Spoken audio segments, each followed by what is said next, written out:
This is a clock I just finished. It's from plans by Clayton Boyer, although I changed things a good bit to make it smaller than the original plans. It's about 4/10 as big as the original, and in order to shrink it down that much, I had to do quite a bit of fiddling around with things, and it took me a long time, but it came out pretty well, I thought. In any case, I like it the way it is, and I'll tell you a few things about it and how I made it, so that anybody who is as crazy as I am can proceed along those lines as well. It's made of mostly of cherry veneer and epoxy plywood that I make myself with the vacuum bag system, and it's all very thin plywood, less than 1/8 of an inch, almost all of it. There are some cases where I've used a cherry for the base and then put some exotic plywood on the top, like on this dial here, which is not cherry on the top, but is in the middle, I believe. And of course, I also used some other exotic woods for little parts like these acorn nuts here, which are made out of cocobolo, and the anchor and so on are all made out of stuff I have laying around the shop from various other things, little pieces of this and that. Anyway, it seems to work pretty well. I had to move, the original plans had the escapement down below in this area down here, but of course when I shrunk it down there was not room for the pendulum to hang that far down, so I had to put the escapement up on top. And the escapement is the same as the original as far as the size goes, because I did not want to change the length of the pendulum, the number of tooth and the escape wheel, and the size of the anchor and all of that. I wanted to keep them the same so that it would keep reasonably good time. So anyway, I changed those things around and moved it all up here on the top.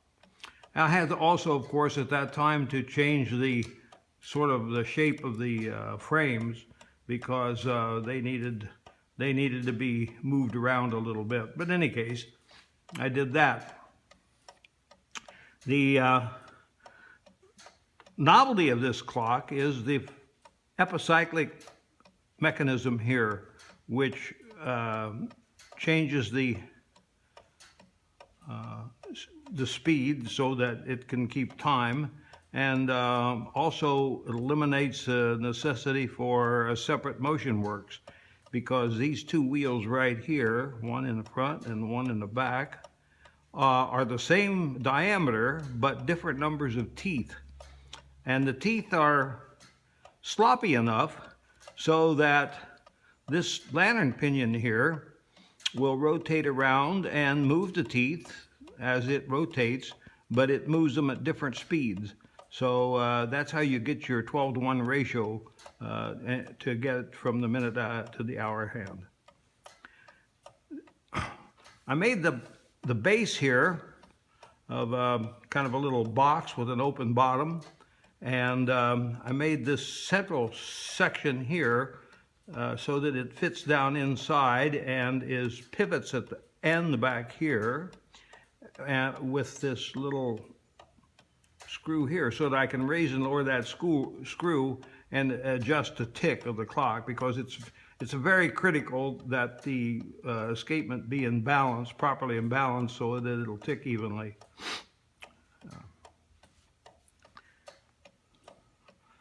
The spacers here and on the bottom are made of walnut. I'm trying to think of anything else that I've made that's sufficiently novel to be interesting for people who have made clocks before. Have a pretty good idea how all this stuff is. I made it all on a new CNC mill that I recently acquired, an Axiom mill, and it's a really nice machine. It's heavy duty strong machine, and it has a liquid-cooled spindle so that it doesn't scream like a router when it's operating. That helps me a lot. At my advanced age, unnecessary noise like that is disturbing. So anyway, I have that spindle, or that router used to cut all the parts out, and I use a very small end mills, 3/64 and slightly larger, 1/16, and so on. And I find that if I reduce the tooth module sufficiently, I can use these little end mills, and they work pretty well. As small as they are and thin, they still seem to work and don't break. So that was a kind of revelation.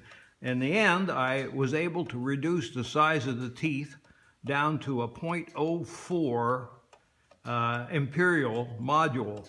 And so when I changed the plans and reduced it, I redeveloped all of the tooth patterns on all of the wheels and pinions using this 0.04 IM. And that's what made it possible to make the thing so small. Anyway, I'm real pleased with it, and I hope those of you who share my interest in these things will find this little video interesting as well.